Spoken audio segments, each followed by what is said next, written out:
Florensky se va a concentrar en la cuestión del conocimiento religioso y nos va precisamente a indagar en esta situación para que vayamos, por así decirlo, como teniendo más claro de qué se trata. Dice al inicio del párrafo 1, la cuestión se plantea del modo siguiente: la verdad de la revelación es anunciada a la conciencia en la cima del conocimiento, donde se encuentran dos líneas: por parte de Dios, la gracia de la iluminación del Espíritu Santo, o su automanifestación en la luz del Tabor, y por parte del hombre, la intuición que supera el espacio y el tiempo en un instante de eternidad. Esta cima de la apófasis, el anunciador de la verdad y la verdad anunciada coinciden, es decir, la forma de la verdad y el fondo de la verdad son una sola y la misma cosa. Pero este instante de eternidad no es duradero, y el conocimiento de la verdad adquirido en la cima tiene que ser asimilado por la criatura, ha de entrar por tanto en el espacio y en el tiempo. Entonces, cuando nosotros nos referimos al conocimiento religioso, tenemos que darnos cuenta de dos cosas. Aunque tengamos una iluminación con la presencia de la verdad, esta iluminación, que es el brillo mismo de la eternidad, se ve también perjudicada, a su vez, por nuestra realidad espacio-temporal, o sea, por nuestra propia condición humana. De tal manera que aunque nosotros alcancemos en el conocimiento religioso una determinada iluminación o un resplandor o un conocimiento elevado, no obstante tendremos que volver a aterrizar, por así decirlo, en nuestra vida humana, en nuestra vida humanamente concreta. Por eso dice a continuación, en el siguiente párrafo, más o menos a la mitad, que la creación es teomorfa. Su existencia viviente la vincula con la libertad divina, y deducir su existencia sería reducirla a un ser abstracto. O sea, para Florensky, cuando nosotros hablamos del conocimiento religioso,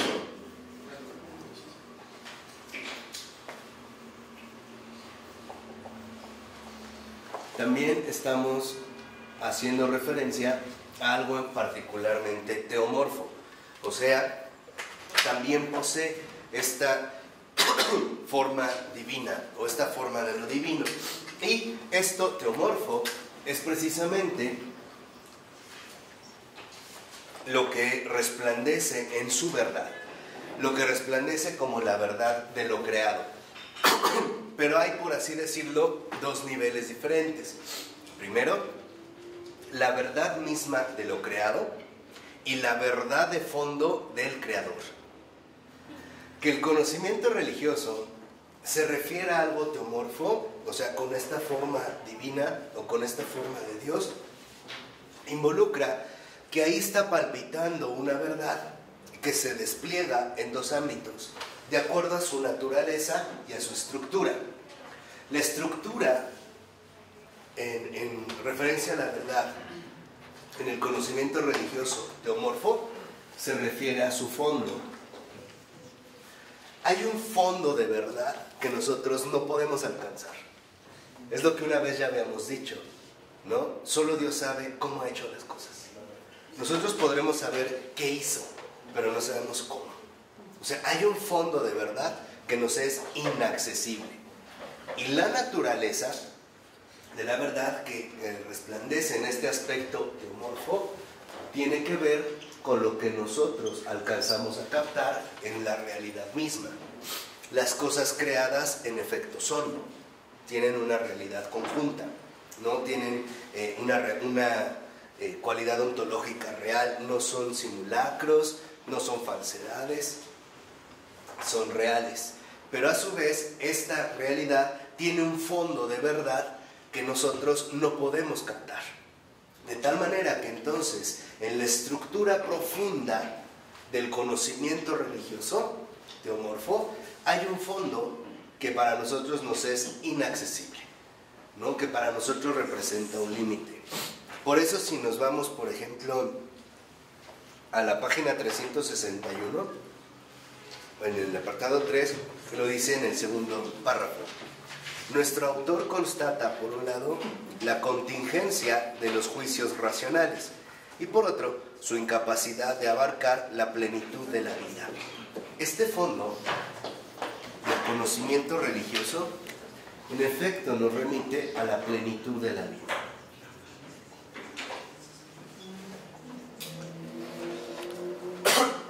De tal manera que nuestros juicios racionales son en realidad contingentes, porque solamente se pueden dirigir hacia la naturaleza de las cosas, por así decirlo, a su superficie, a lo que a nosotros nos resulta accesible, pero no podemos llegar más allá hasta su estructura íntima, hasta su fondo, porque en este fondo lo que encontramos es la plenitud de la vida, o sea, la verdad misma que es Dios.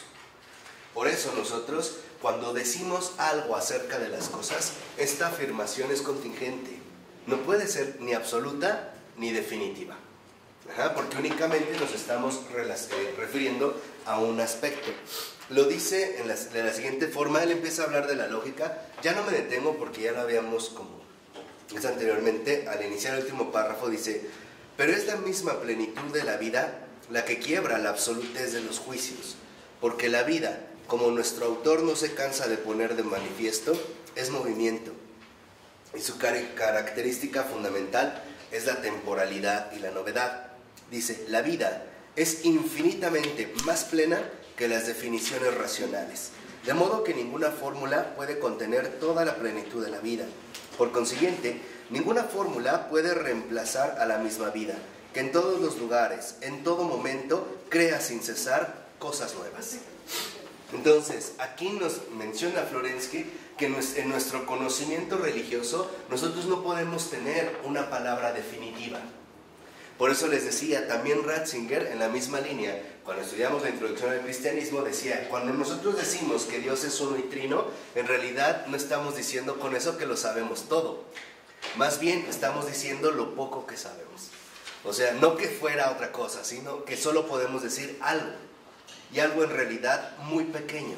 Entonces, Florensky reconoce que en este sentido, en la plenitud de la vida, en este fondo de verdad, hay una creación nueva. Esta creación nueva, quien, a mi entender, es la única que la ha percibido de manera quizá más cercana, es Edith Stein. Edith Stein, después ya desde su conversión y ya de ponerse a estudiar en una actividad intensa, tanto intelectual como espiritual, ella se da cuenta de que las cosas creadas, en realidad, están siendo recreadas a cada instante por una completa novedad. ¿Cuál es la novedad? La libertad del ser. ¿Qué es lo nuevo? Lo nuevo, y es aquí donde entra, me parece, lo más importante, esta creación nueva, esta plenitud de la vida, es lo que nosotros también podríamos llamar el don. El don de ser. Algo. ¿Qué? No sabemos. ¿Qué? Lo que sea. Pero el don de ser. Es este don. Y este don de ser, en este fondo de vida, es enteramente gratuito. O sea, es por pura gracia. O bien, por puro amor. O sea, o por utilizar una palabra que utiliza un filósofo contemporáneo, un vivo católico alemán, Robert Spemann, es pura benevolencia. El benevolence, o sea, de buena voluntad, que ahí viene, ¿no? El tener literalmente un corazón ardiente en el amor. Es este el don, el que se va realizando de manera continua. Por ello va a insistir Florensky que nosotros, a pesar de que podamos tener una aproximación a esta creación nueva, al conocimiento religioso, nosotros lo único que realmente podemos asumir es una antinomia. Acuérdense que la antinomia es la aparición, ¿no?, paralela de situaciones distintas o divergentes, que dijimos no es una contradicción. La contradicción es intelectual. A no puede ser no A, ¿no? O A es igual a A. Pero la antinomia, en realidad, estas situaciones diferentes, distintas, complicadas, difíciles, se dan en la vida. La vida a diario. A diario. A diario. Pero que no son necesariamente contradicciones. Lo dice en la 363, al iniciar el segundo párrafo, dice: Florensky afirma que solo por medio de la forma antinómica, la verdad puede sacar a la razón de sí misma.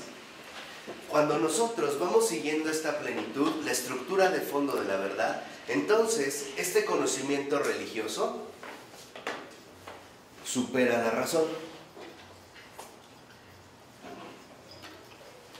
¿Y cómo supera la razón? Por medio de la antinomia, que es aquí donde a mí me parece extraordinaria. Una realmente de las aportaciones de Florensky que yo en mi vida había visto. Porque no se fuga, por así decirlo, en un ámbito irracional más allá, que bueno está, pero que a nosotros no nos toca. No. Florensky, en lugar de fugarse aún más allá, se mete a fondo en el más acá. O sea, no le va a dar literalmente la vuelta a nuestra situación real, a nuestra situación concreta. Y por lo tanto va a decir que lo que en el conocimiento religioso supera la razón es la antinomia. O sea, una cuestión antinómica. ¿De qué manera? Él lo dice de la siguiente forma. Dice en el siguiente renglón: el conocimiento, como hemos visto, es precisamente la salida de sí. Y en su punto máximo es la fe, que ya habíamos visto esto, ¿no? Conocimiento, salir de sí y por lo tanto alcanzar la fe. Dice, por eso la expresión típica de la fe, el dogma, asume necesariamente la forma de una antinomia. Fíjense lo que dice al iniciar la siguiente cita. Es posible, ciertamente, afirmar que el conocimiento de la verdad exige la vida espiritual y por consiguiente que es una ascesis. Ya la habíamos insistido, acuérdense, conocer la verdad involucra una ascética. O sea, hay que hacer una purificación profunda de nuestro orden humanamente habitual. Dijimos, de nuestros hábitos intelectuales, morales, emocionales, y en realidad también tenemos que llevar una vida espiritual. Dice a continuación, pero la ascesis del entendimiento es la fe. Con otras palabras, la renuncia a sí mismo. Entonces, ¿cuándo puedo realmente alcanzar conocimiento de la verdad? Cuando renuncio a mí mismo. Cuando estoy dispuesto a no seguir mi propio camino y por lo tanto a recibir lo que se me da, o sea, el don. ¿Qué quiere decir? Que aquí, a diferencia del recorrido moderno, el conocimiento cristiano es primeramente pasivo, después será activo. De hecho, la actividad del conocimiento cristiano tiene un nombre, se llama gratitud. Esa es la acción inmediata de la pasividad cristiana. Se oye muy bonito filosóficamente, pero es esto, o sea, ante la pasividad de la recepción, del recibir, la actividad que emana, por así decirlo, naturalmente de esta recepción, la acción que genera es gratitud. Cuando realmente uno recibe el don de Dios, lo primero que exclama el corazón es gracias, Señor. Gracias. Puede ser gracias por lo que has hecho en mi vida, gracias por darme esta luz, gracias por ayudarme, gracias por crearme. Y hay todavía una recepción más grande, que es cuando incluso le podemos decir al Señor, Señor, gracias por ser Dios. Gracias porque tú eres Dios y no yo. Y por tu bondad. Ahí ya estamos. Nunca se me olvidó que Dios. No, bueno, se me hace maravilloso. Ahí es cuando ya estamos literalmente como más maduros, ¿no? Un poquito más maduros. Dice a continuación, el acto de abnegación del entendimiento consiste precisamente en expresar una antinomia. Fíjense, en último término, dice Florensky, no se puede creer más que en una antinomia. La razón simplemente acepta o rechaza todo juicio no antinómico, porque éste no sobrepasa la frontera de la individualidad egoísta de la razón. O sea, ¿qué es lo que detecta? Y lo habíamos visto, que esa era la herida fundamental que la razón padece y que Florensky puso al descubierto, y que por eso se le iba a ir tan fuerte a Kant, por ejemplo, a Descartes, y siendo honestos, cualquier filósofo católico también lo hace. ¿Por qué? Porque en la antinomia lo que vemos es, por un lado, el egoísmo de la razón, que rechaza la antinomia. La razón que quiere quedarse concentrada en sí misma.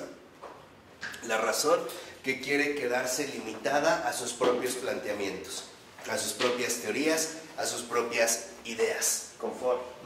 En esta zona de confort propio. Y entonces la antinomia lo primero que hace es romper el egoísmo de la razón, y en segundo lugar también, por utilizar la palabra de Florensky, ¿no?, sobrepasa su individualidad.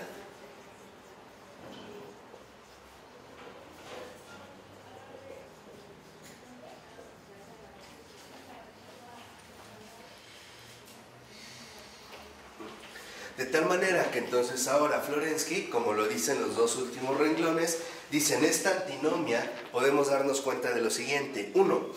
No se puede forzar a nadie a creer, ni tampoco se puede forzar a alguien a no creer. O sea, no podemos obligar a alguien a creer, ni tampoco a que no crea. No lo podemos realizar. Y aquí es donde vemos uno precisamente, ¿no?, de estos límites.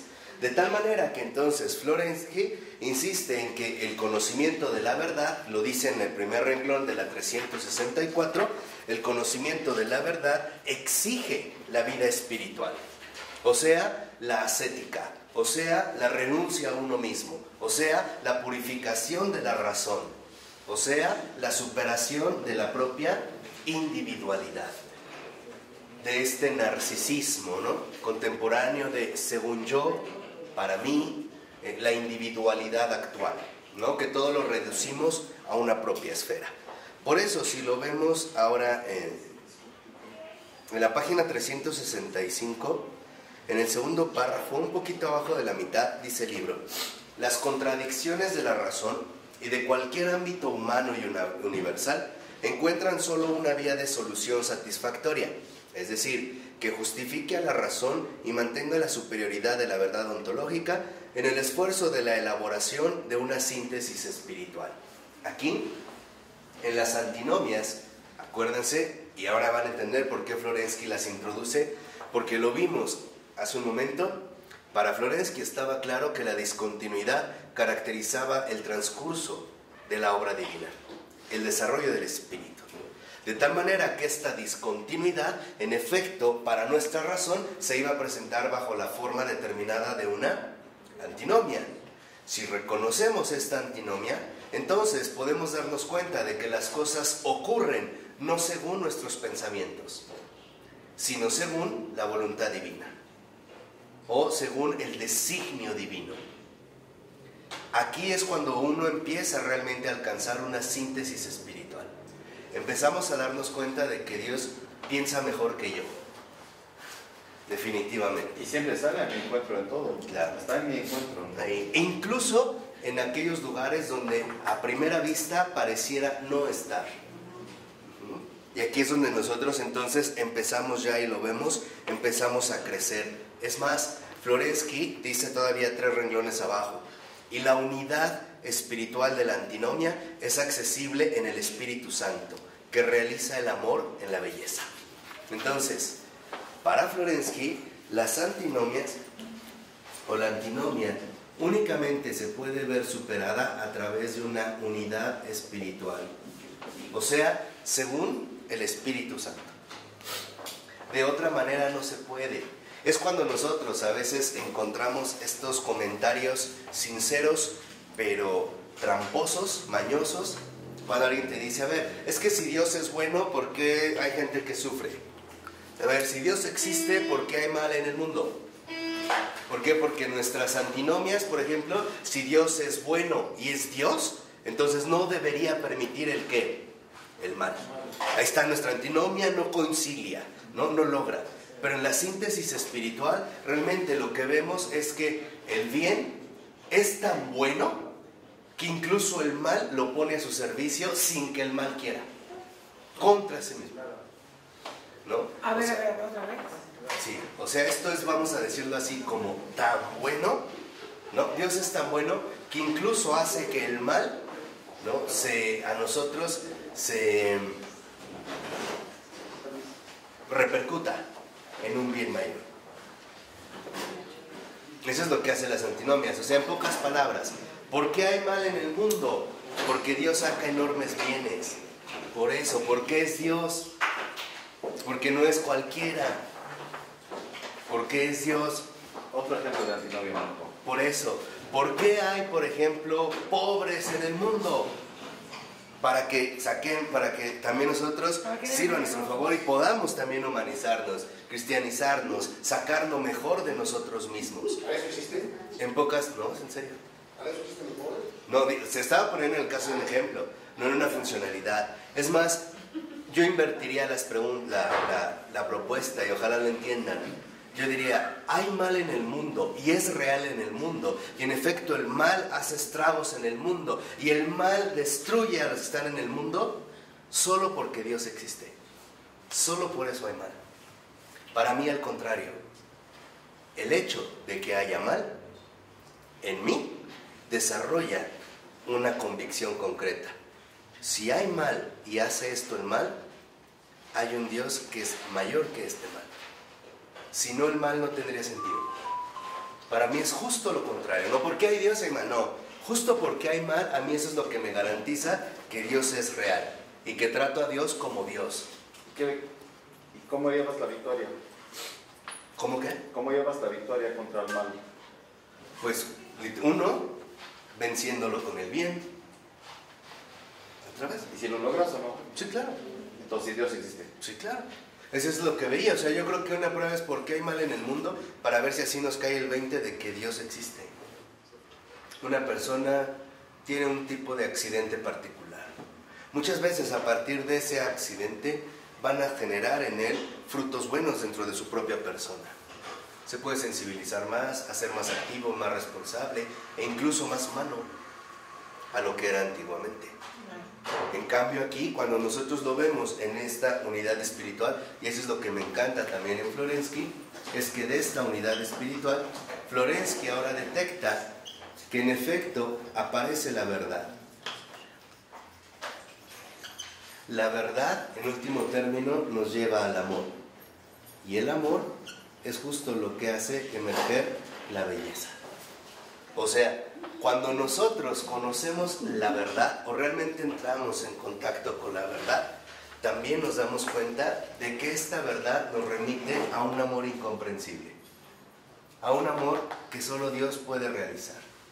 Y que al llevar a cabo esta obra tan grandiosa, este amor también resplandece bajo la forma concreta de belleza.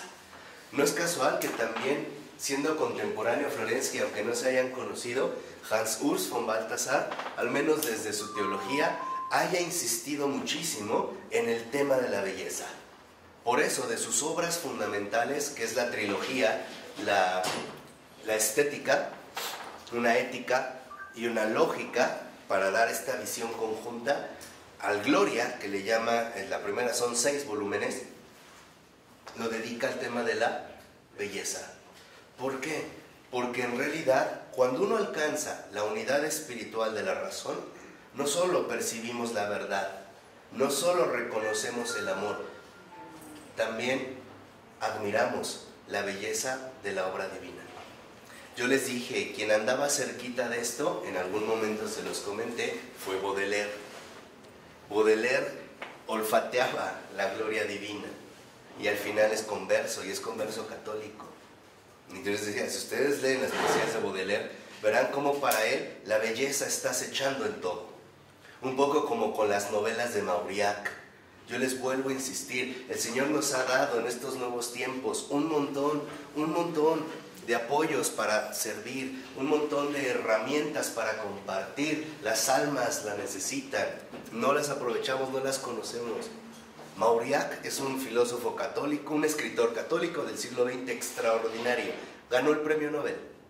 Y él escribía de provincias, nunca escribió para, como Harry Potter, para vender tantos millones, para marcar, no, sobre la verdad. Y toca temas bien profundos, por ejemplo, que solo un católico puede lograr asumir desde la antinomia y la unidad espiritual.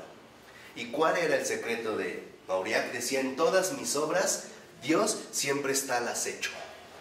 ¿A quiénes retrata Mauriac? Por ejemplo, ateos, blasfemos, renegados, llenos de odio. Y no obstante ahí, Mauriac logra entresacar cómo Dios está al acecho en todo esto y cómo todo esto nos puede dar, aunque sea un mínimo reflejo de belleza. Es como ahora que pasó esa tragedia en México que acabó con muchos de los estados por los dos huracanes que hubo y que brotó toda la generosidad de México de una forma también Pues impresionante. al menos por un rato, ¿no? Por un buen rato. Al menos, ¿no?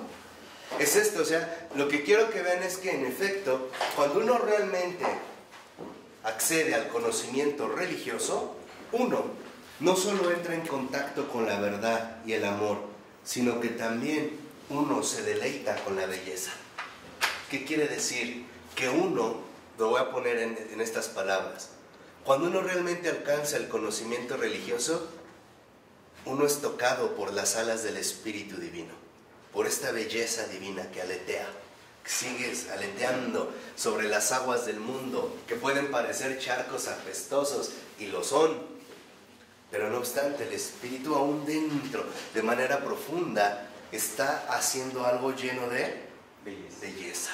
Ese es su sello, ese es el sello extraordinario. ¿Será la belleza porque es el anhelo más profundo del ser humano, encontrarse con ella? Con la belleza misma, o sea, con esta verdad que es más que verdad, con este amor que lo abarca todo y que además es un amor bello, belleza, ¿no? Como un anhelo profundo. Por eso ahora Florensky va a insistir en que en efecto, aunque nosotros podemos llegar a entrever algo de esto, no nos es posible captarlo por completo. Lo dice en la 366, poquito abajo, a la mitad del párrafo. Dice, porque la contradicción no viene solo del pecado. Dice Florensky, la contradicción, ella constituye siempre el misterio del alma, el de la oración y del amor. Cuanto más cerca se está de Dios, más netas son las contradicciones. Fíjense qué valiente, mientras más cerca uno está de Dios, más claras se ven mis contradicciones. Yo decía que iba contigo, acuérdense de Pedro, Señor, yo voy contigo a donde vayas, mas yo doy mi vida por ti. Y a la mera hora de la hora, ¿qué hizo Pedro? Se va. Cuando uno está más cerca de Dios, uno ve sus contradicciones. Uno empieza, en pocas palabras, a mirar de manera más abierta, de manera más cruda, incluso me atrevo a decir, de manera más dolorosa, nuestras propias bajezas. Es más, la cantidad de incumplimientos con que nos llenamos día con día. Por eso también Einstein nos enseñaba una oración muy bonita.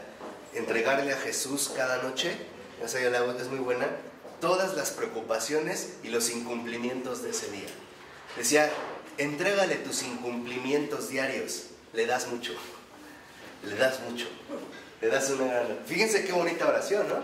Entregarle tus incumplimientos, pero se empieza a notar más entonces las contradicciones. Por eso dice a continuación, lo antinómico proviene de la división del ser mismo, también en la razón, que participa de la condición general del ser. El ser está dividido por el pecado, ciertamente, pero también por la diferencia ontológica de los dos mundos. Allá, en la Jerusalén celeste, no hay contradicciones. Aquí están presentes por todas partes. Ni las estructuras sociales, ni los argumentos filosóficos las abolirán. Es lo que yo les decía. No podemos nosotros intentar planear un reino de Dios ya aquí en la tierra. Eso de fondo es tirarle a usurpar el papel divino. Si yo quiero hacer un reino de Dios aquí en la tierra, le estoy jugando a ser Dios. Y eso es bastante peligroso. Ya lo vimos anteriormente. También, si filosóficamente queremos arreglarlo todo y decir así se salvan las contradicciones y tú échale ganas y no hay problema y todo te va a salir bien, es ingenuidad. Por eso dice a continuación, allá en el cielo existe la verdad única. En nuestro mundo existe una multitud de verdades, de fragmentos de la verdad, incongruentes los unos con los otros. O sea, nosotros aquí vivimos de esa verdad que está en el cielo, aunque en la tierra está fragmentada. Lo importante es ir reuniendo estos fragmentos para dirigirnos hacia esta verdad. ¿Cómo está fragmentada en la tierra? Sí, ¿por qué? Porque el pecado viene a dividirlo todo. La imagen es como algo que, como un cristal o un vidrio que lo haces pedazos. Entonces, lo que nosotros tenemos ya no es esta verdad deslumbrante y única. sino que estamos atravesados por la división de la antinomia. Aquí es cuando nosotros más o menos podemos darnos cuenta de verdad el daño que vino a traer el pecado. En serio, no es poca cosa. Hoy lo vemos como si nada hubiera ocurrido. Bueno, sí se empeoró la cosa ya, pero de verdad vino a generar un trastorno inmenso. ¿Por qué? Porque incluso nosotros estamos divididos interiormente. Vemos estas contradicciones. Veíamos también al propio Pablo, ¿no? Insistir, no hago el bien que quiero, sino el mal que no quiero. ¿Cuántas veces no te has planteado buenos propósitos, no los cumples? Y te lo propusiste, no lo cumpliste. ¿Cuántas veces de verdad diste todo tu esfuerzo para no fallar? Caíste. Y una vez que caíste, en lugar de levantarte, te revolcaste. Y después todavía de esta revolcada, no puedes creer cómo fuiste capaz de hacer algo así. ¿No les ha pasado? Siempre. Es común. No, que sincero, ¿cómo? Muy común, ¿no? No, o sea, dices, bueno, en realidad, ¿cómo fui capaz de esto, no? Y si realmente fuéramos sinceros, al menos nos daríamos cuenta de algo. De no ser por la pura benevolencia del Señor, seríamos capaces de cosas peores. Mucho peores. Que el Señor remita, ¿eh? También ahí es donde nosotros lo vamos viendo. O sea, esta es parte de nuestro conocimiento religioso.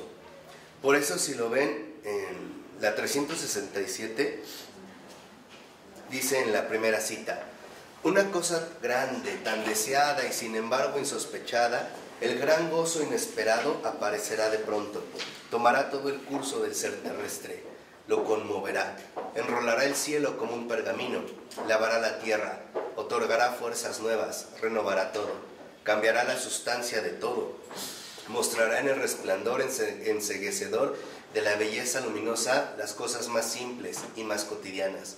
No habrá ya más contradicciones, y la razón que es atormentada por ellas no existirá más.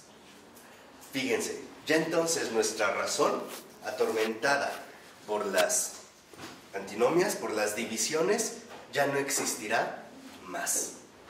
Ya no. Dice a continuación: en el presente, cuanto más resplandeciente es la verdad de la luz que brilla en el triple rayo, mostrada por Cristo, reflejada por los justos, de la luz donde la contradicción del siglo es vencida por el amor y por la gloria, más negras aparecen las fisuras del mundo. Dice a continuación: la inteligencia purificada de los santos, penetrada por la gracia, es un testimonio escatológico de la futura integridad, que solo será plena en el momento del gozo inesperado, la plena manifestación del Espíritu. Solo la inteligencia purificada de los santos ascetas es un poco más íntegra. O sea, y esto me gusta mucho porque vemos la humildad de Florensky. El que realmente ha accedido al conocimiento espiritual solo tiene un poco más de claridad, pero no toda. Solo un poco más. Lo suficiente como para ayudar a los demás en esas tinieblas. Y así vamos encontrando quienes tienen un poco más en algún aspecto.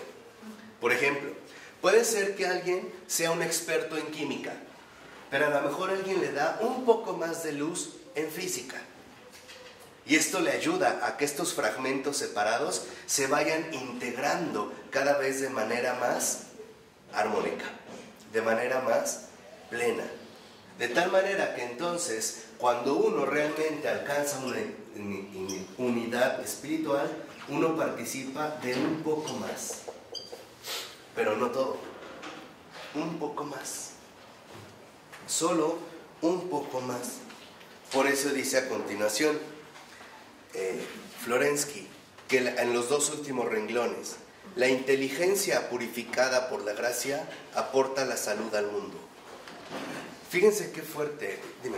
No, que justo estaba leyendo algo de Florensky, dice que cada ser humano es como una guirnalda, que tenemos ramas y que nos vamos entrelazando, y eso es lo que al final del tiempo va produciendo un aroma muy bello, y como que pues ahora sí que claro, va a ir aumentando. Aquí es donde nosotros ahora vemos por qué Florensky también ha sido propuesto como uno de los pilares fundamentales del verdadero ecumenismo entre los cristianos. Porque lo que ha mencionado precisamente Florensky es que un poco más, nos lleva a una integralidad eclesial.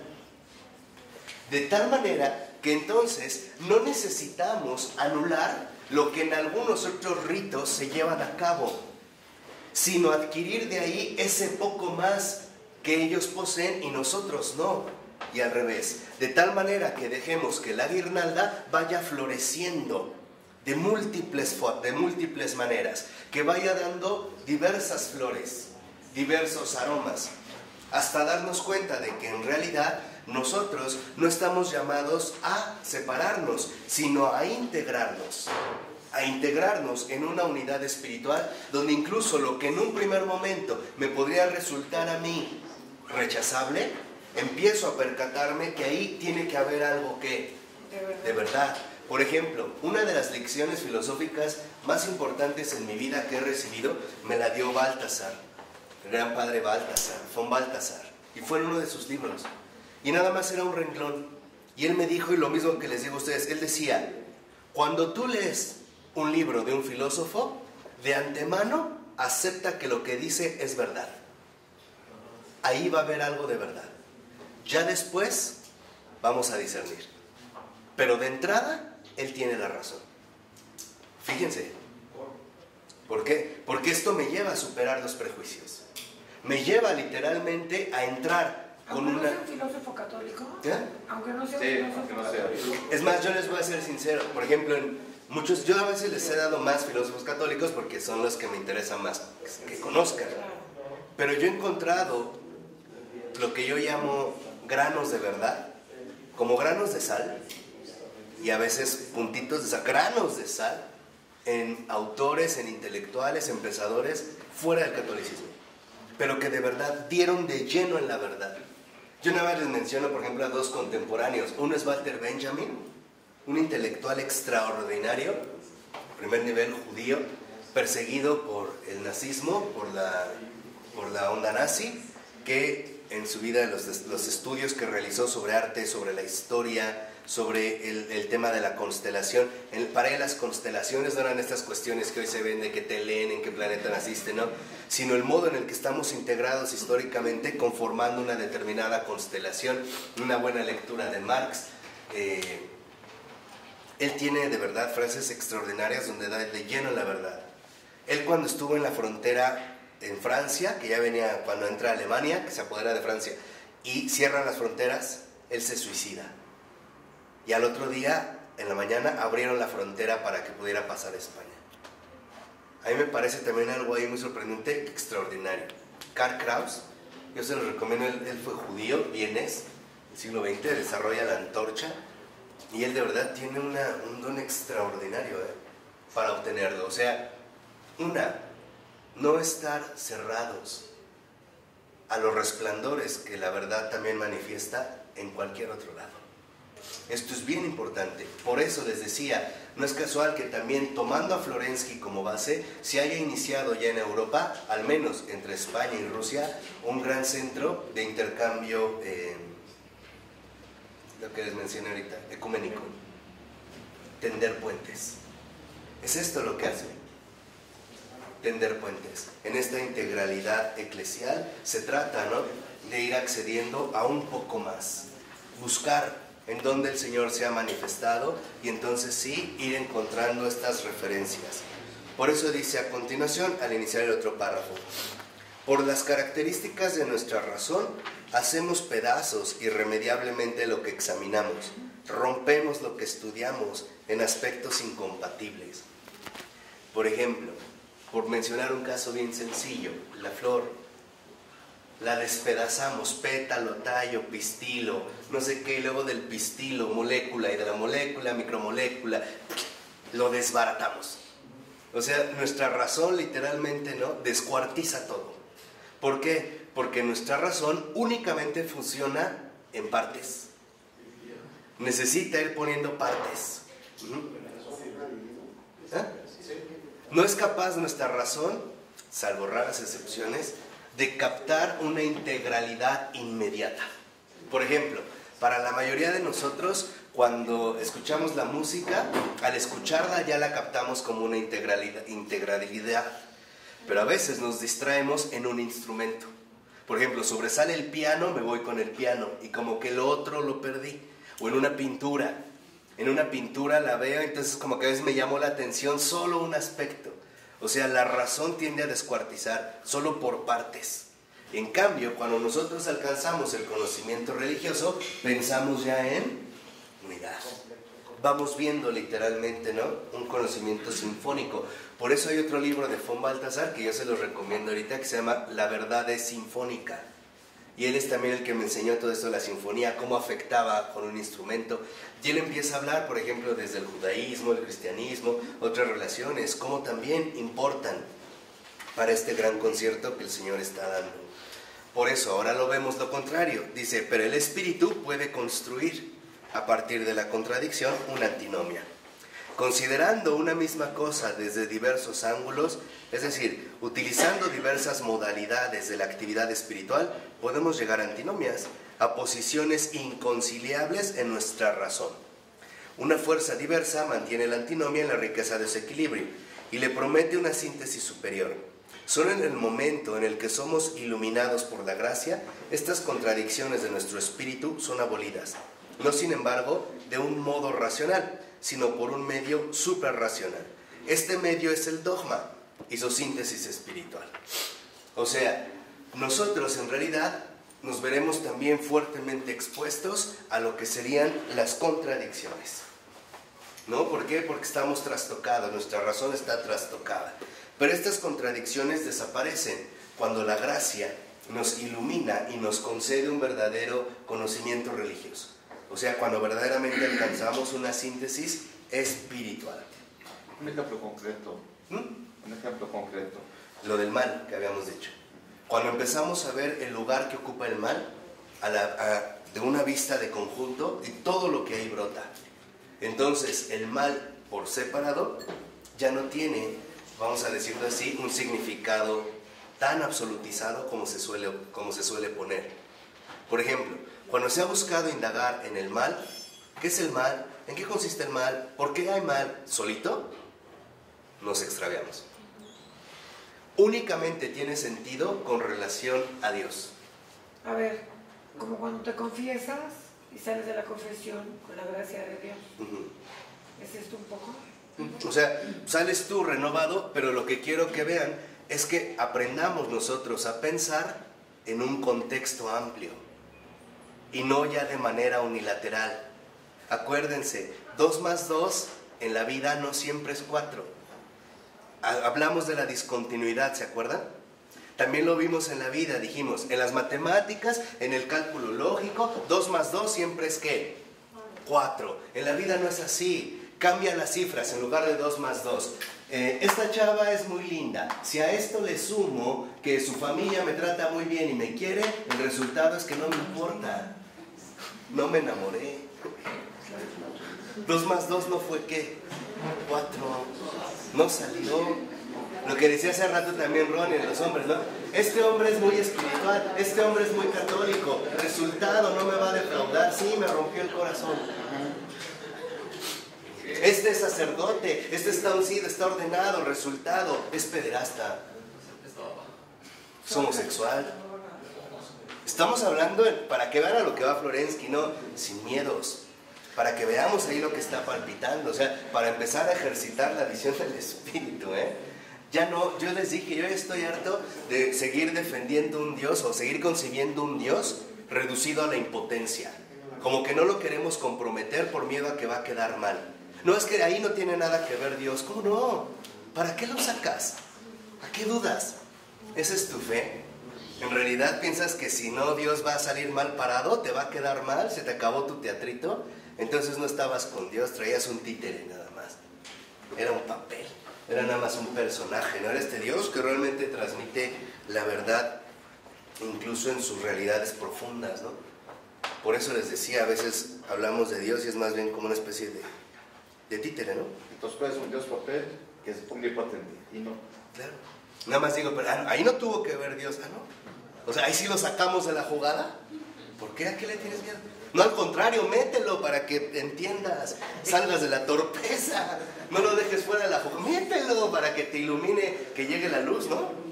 Que resplandezca la verdad, el amor y la ¿qué? Y la belleza. No, hay cuidado, pero bueno. Por eso ahora lo vemos en la 369.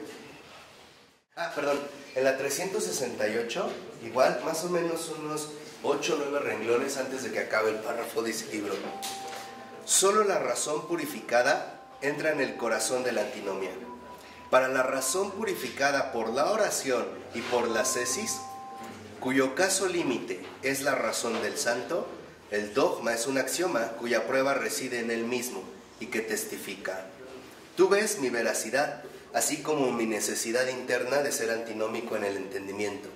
Y si por el momento ves confusamente, verás con claridad seguidamente, en la medida en que te vayas purificando. Entonces, cuando nosotros realmente transitamos el camino de un conocimiento religioso, es porque también nosotros estamos viviendo continuamente una purificación, lo cual nos va dando más claridad, más alcance, más empuje, mucha más dimensión de lo que podríamos ver nosotros, al menos en un primer momento. Y entonces también nuestro espíritu se va fortaleciendo, se va incrementando un poco más, hasta alcanzar literalmente la verdadera integralidad eclesial. Por eso una vez yo les comento, ¿por qué pueden decir, en la iglesia en realidad no crean que estamos los mejores, en la iglesia estamos los peores? Cuando entendamos eso, empezaremos a vivir bien. El estar en la iglesia no es solo un privilegio, es un esfuerzo. Y ahí es donde entra la antinomia. Justo porque somos los peores, Dios espera mucho de nosotros. ¿Por qué? Y es lo que el mundo no entiende. Para que vea que esa obra fue suya. ¿Cómo logró que éste hiciera esto? De verdad, es un milagro. Por eso les decía, la iglesia es tan grande, en esa integralidad, en esa apertura tan profunda, que en la iglesia hay de todo. En la iglesia está lo mejor y también está lo peor. Claro. ¿Y quiénes atacan a la iglesia? Nosotros mismos. Entonces es que en realidad los que yo creo que atacan a la iglesia son los que no la conocen. Los que realmente conocen a la iglesia la aman. No hay opción, de verdad, ¿eh? El que verdaderamente conoce a la iglesia no hay opciones, solo se enamora. No se puede conocer a la iglesia y no amarla, en serio. De verdad, no se puede. O sea, no tienes otro camino. Ahí está la violencia que hablábamos la vez anterior. La violencia de la verdad que te arrebata, que ya no dominas, que te ha tocado, que te ha herido. ¿Nunca les ha pasado que leen a lo mejor un libro, un texto, y leen una frase y dicen, sí, esto es? Y notas la verdad de que venga y dices, aquí está, o sea, no hay opción a dónde moverte. Cuando realmente uno conoce la iglesia, la ama, ¿eh? No se puede estar como adentro y afuera. Por eso en la 369 dice el texto, si no existe antinomia, no nos encontramos con un dogma, sino con una proposición meramente científica. Aquí no hay materia que creer, ascesis y purificación son inútiles. Lo que les decía, 2 más 2, 4, ya. No hay purificación, no hay esfuerzo, no hay crecimiento, no hay ascesis. O sea, es vacía. Por eso se acuerdan por qué Florensky atacaba tanto las fórmulas, porque decía que las fórmulas son vacías y muertas. La vida y la verdad, el conocimiento de la verdad, requiere mucho crecimiento, ¿eh? Y dijimos, realmente fíjense, para conocer la verdad, nos lo dijo Florensky, no lo olviden, hay que sufrir mucho. Para vivirla hay que sufrir muchísimo más. Hay que padecer más. En serio, ¿eh? En serio. Pero en paz. No, claro. Sí, eso es... Y en belleza. Sí, claro. O sea, como... Como nos decías, ¿no? Un día, ¿no? Que nos sentimos como golpeados. Que vamos a sentir todo ese sufrimiento. Sí, claro. Es este sufrimiento. A ver, ¿nunca has sufrido porque quisieras amar más al otro y notas tu límite? Es este tipo de sufrimiento. Porque quisieras a lo mejor ayudar más y no puedes. Quisieras hacer más, pero ya tus fuerzas se quebraron. Es este tipo de sufrimiento. Lo que pasa es que están confundiendo el sufrimiento y el dolor. Y eso es lo que ha venido, lo que hablábamos el lunes, ¿no? Y esto ha venido a trastornar todo. Pero en este sufrimiento es literalmente lo que nos hace a nosotros crecer. Por eso dice a continuación, el entendimiento que aún no es capaz de concebir integralmente la esencia de un objeto religioso por sí mismo, se limita a un solo aspecto del objeto. Esa es la herejía. Esta es una parcialidad racional que se afirma como la totalidad. Acuérdense que para los herejes no podía ser Cristo verdadero Dios y verdadero hombre. Tenía que ser una de las dos. Si era verdadero Dios, no podía ser verdadero hombre. Y al revés, si era verdadero hombre, no podía ser verdadero Dios. Si vemos en la nota 115 de esta página, dice el libro, la ortodoxia es universal, la herejía es por naturaleza partisana. O sea, la ortodoxia es para todos, la herejía se queda con algo particular. El espíritu sectario anima también el egoísmo y el aislamiento espiritual que resultan de él. Una tesis parcial es afirmada como el fundamento de la verdad absoluta. Ejemplo muy sencillo. Hay un sacerdote que se metió con niños. Todos los sacerdotes son así. Esa es la desproporción. Tomamos un aspecto y lo absolutizamos. Y esto también es muy común en nosotros. Por ejemplo, le pido a Marta que me sirva agua. Marta no me sirve agua. Marta, tú nunca me sirves agua. Tú siempre desobedeces.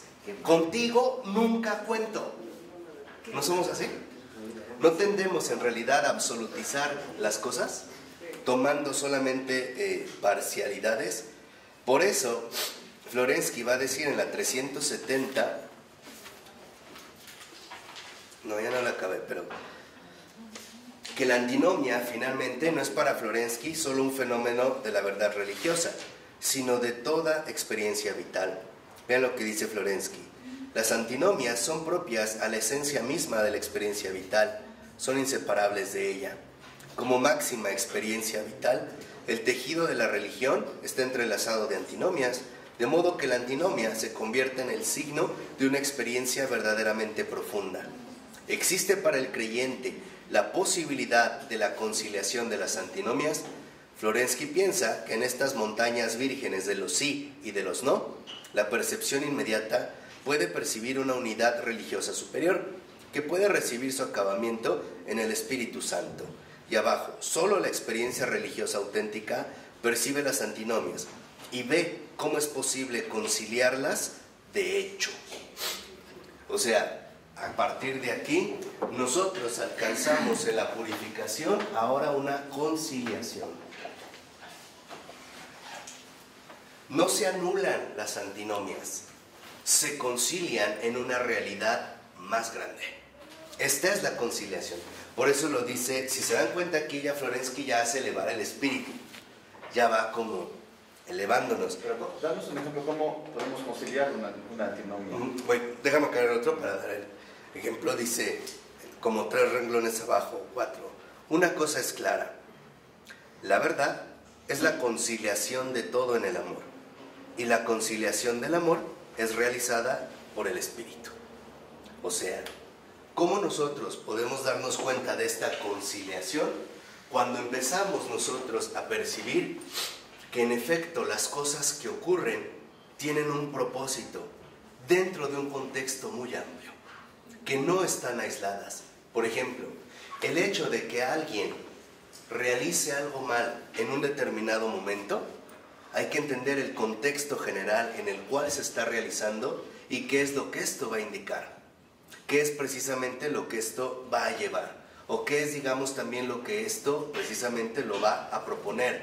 Ejemplo, si tú te desesperas mucho con una persona por X o Y cosa, porque habla mucho, porque es muy perezosa, o porque no habla nada, o porque duerme mucho, o porque no duerme, cosas así tan simples, date cuenta que en realidad ese tipo de situaciones conllevan a un orden mayor. Primero, conciliar sus propios límites y deficiencias. 2, ser lo suficientemente humilde como para poder reconocerlas y aceptarlas. Y 3, es una invitación a amar. Ese es el desafío del amor. Cuando nosotros vemos las limitaciones de los demás, es una invitación al amor, es una invitación a la caridad. El poder reintegrarlo todo, en último término, en una conciliación, donde, como lo vimos al último, el que está ahí obrando es justamente el Espíritu Santo. ¿De acuerdo? ¿Alguna duda, alguna pregunta?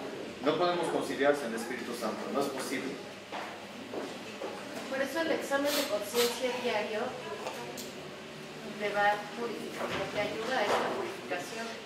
La confesión, como dices, más seguido.